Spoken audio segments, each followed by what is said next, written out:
Good evening, ladies and gentlemen, and welcome back to another episode of the podcast. Today, we're going to be talking about creating a psychologically safe space in your workplace and why you need to do it. So without further ado, let's hop right in. Hey leaders, I'm your coach Adam, here to have an honest talk about leadership, the obstacles you might face, and how to refine your leadership skills to help you become the leader I know you are. So let's grab a drink, sit back, relax, and have a chat. How do you get people to speak up in a meeting? How do you get them to voice opinions that are against the status quo? How do you encourage problem solving and creativity in the workplace? These are questions that many leaders struggle with. They try everything from incentives to volunteering their team members. But that's not how you do it. The first step to creating an environment where people feel safe to voice their opinions is to create a safe space or a psychologically safe environment. What do you feel when you hear the words safe space? For many people, when they hear that term, they roll their eyes.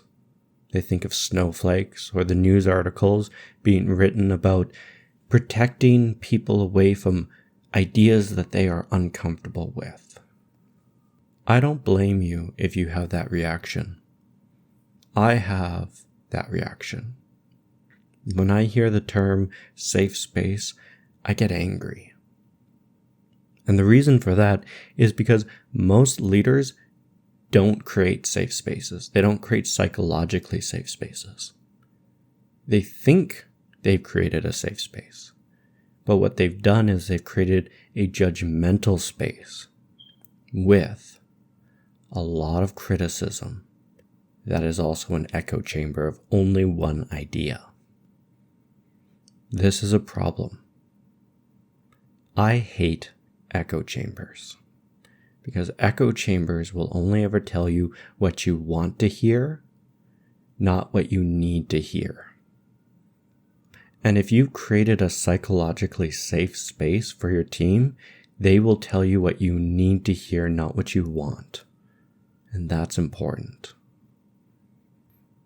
To help illustrate how many leaders screw up safe spaces, let's first talk about what it is. A safe space, or psychologically safe space, is an environment where people believe that they can make mistakes, voice opinions or beliefs, and they will not be humiliated or reprimanded for it. They believe that they can ask questions about what is being discussed and not be made to feel like an idiot. And they believe that they can ask for help and not to be made to feel guilty or bad about it. This is what a psychologically safe space is. It is a place where you can discuss thoughts, feelings, opinions, conflicts, or issues in an environment where people are equals, where they don't feel scared or intimidated by somebody. It is not a place where we protect our team or coddle them from ideas that are scary or they feel intimidated or threatened by. It is not a place of censorship. It's not a place of judgment or criticism. A psychologically safe space is a place of curiosity and understanding. When I was 24, I remember I didn't have a lot of friends, and I needed to branch out and make new friends. Being at a loss for how to do this or where to go, I turned to the internet, and I found a Facebook group that was promoting a D&D session, or Dungeons and Dragons, every Thursday night in a safe space where everybody was welcome. I thought to myself at the time, I don't know D&D. This sounds like a good time. This sounds like exactly what I'm looking for. And so I eagerly awaited the date of Thursday. And it rolled around. I got ready, so excited. I walked down to the building and I met my new cohort. There were 6 of us, excluding myself, and we kindly introduced each other. I was not told or briefed about the space or any rules or regulations I should be aware of. They just greeted me and they asked me to sit down. They gave me a character and we began playing Dungeons and Dragons. My first clue that this was not a safe space should have been the sideways glances I was receiving from my fellow players.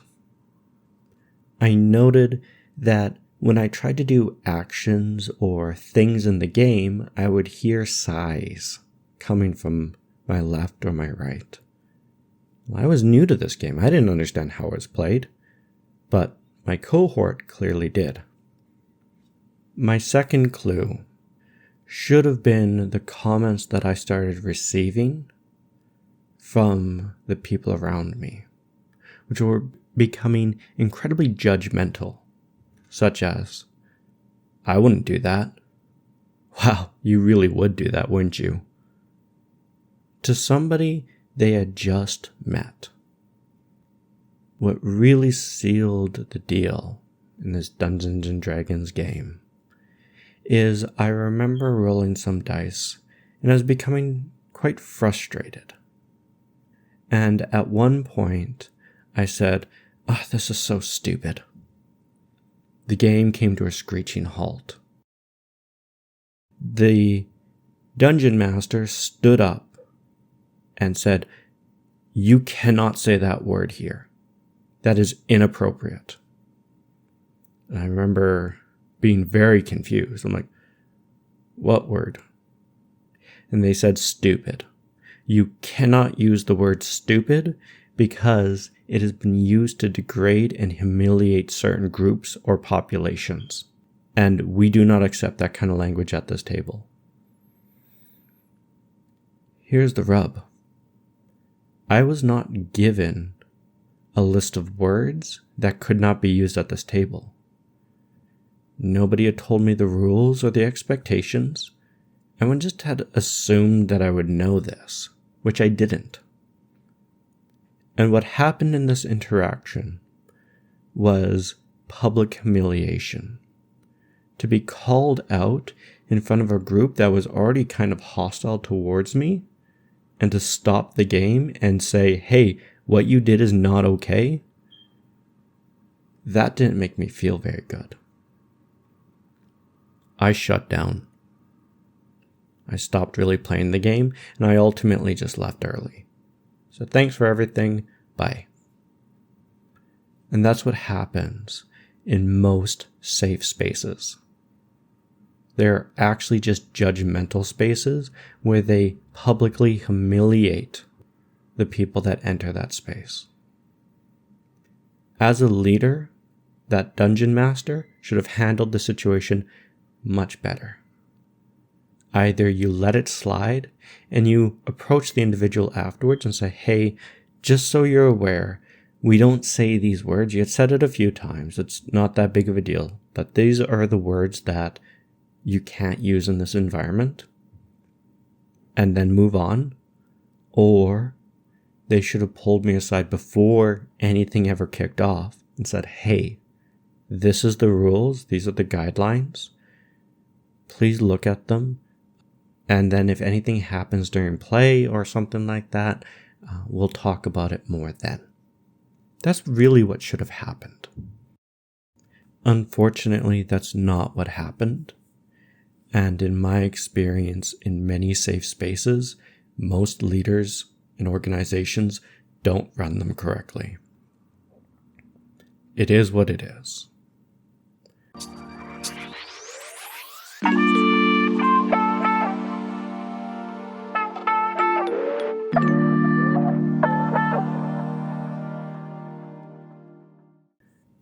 If we are unable to create psychological safety, our team members are going to shut down.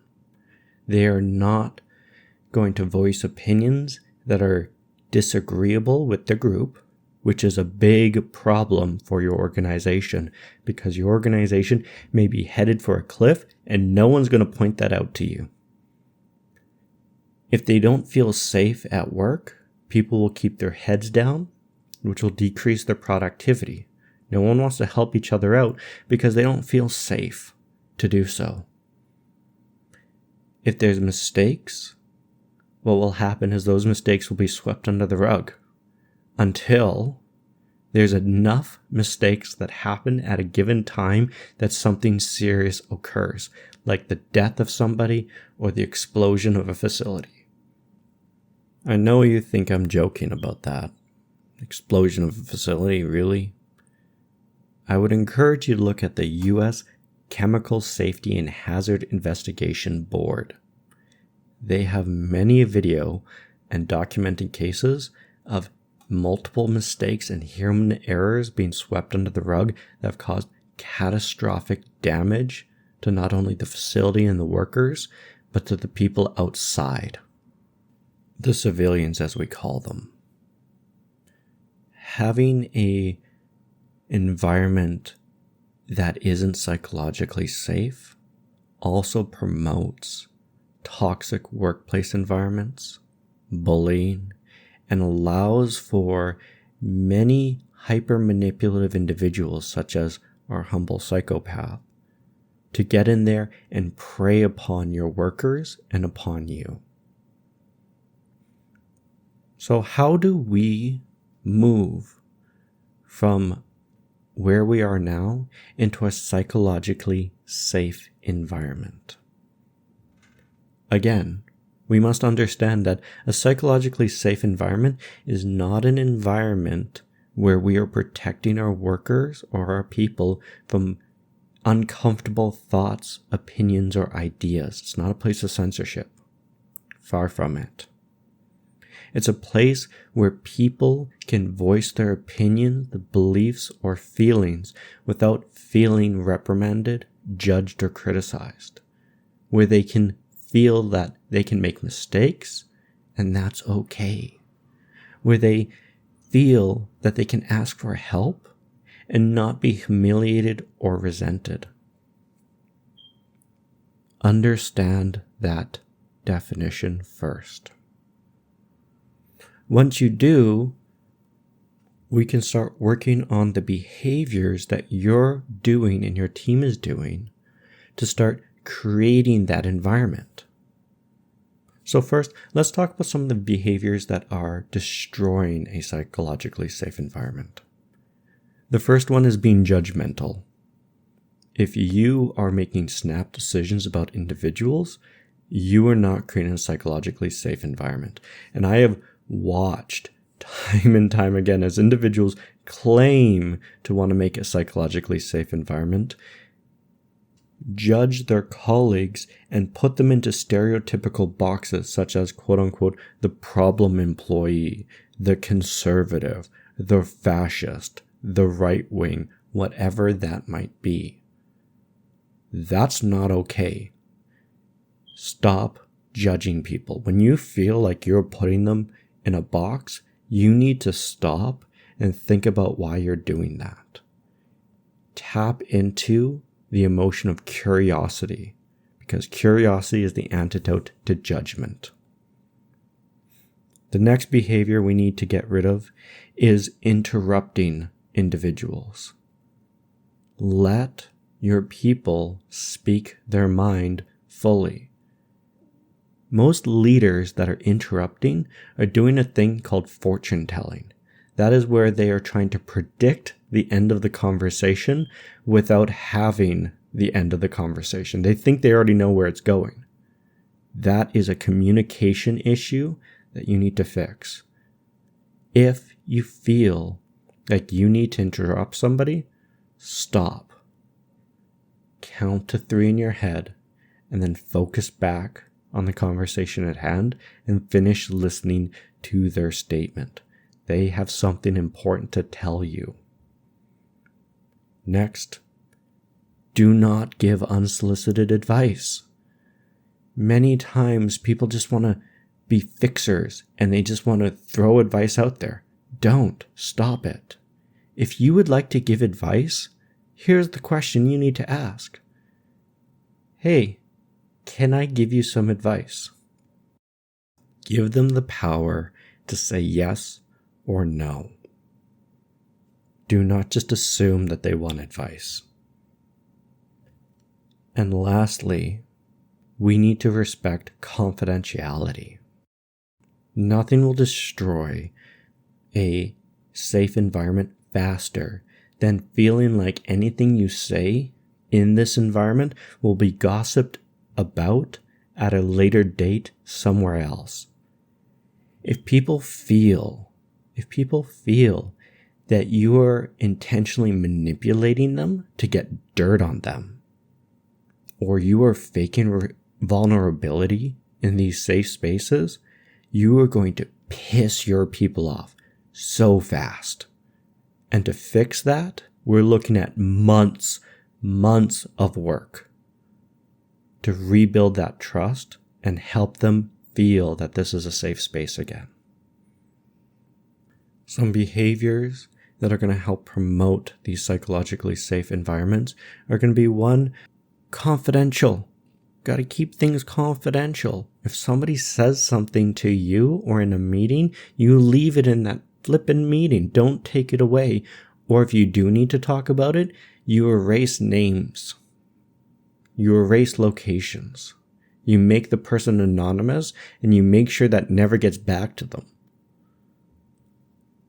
Keep things confidential. The next thing is you got to be honest. Don't lie. If you disagree with somebody, you need to say that you disagree with them. Don't try to buttercoat it and be like, yeah, Steve, that's a great idea. I think that's fabulous. If you think it's a stupid idea, voice it, but voice it diplomatically. Steve, I like the creativity. I'm not sure that idea would work well with what we're doing. Disagree. Don't blow smoke up people's ass, because if they feel like they're being lied to, again, we're going to destroy that sanctity of a safe space. The next is we need to listen, and we need to listen from a place of curiosity, a place of interest. Why are they saying this to us? Why are they saying this in this meeting? What benefit does this have within our organization? That's what we need in these psychologically safe spaces. Some questions that you're going to have to ask your team to help create this environment is 1, what rules should be in place so everyone feels safe? Write these rules out and make sure everybody is aware of it. Don't assume. When there's a new hire that comes on, do not assume that they know about these rules. Give them the rules. Teach them about it. So then they are not shocked like I was when there's words you can't use, when there is phrases that we don't talk about. Make sure everyone's aware. The next question you should ask is, what does support look like to your team? This is an individual question. For me, if I'm going to voice an opinion that goes contrary to what the popular opinion of the group is, I need people to agree with me. I need people to say, yeah, I didn't think of it that way.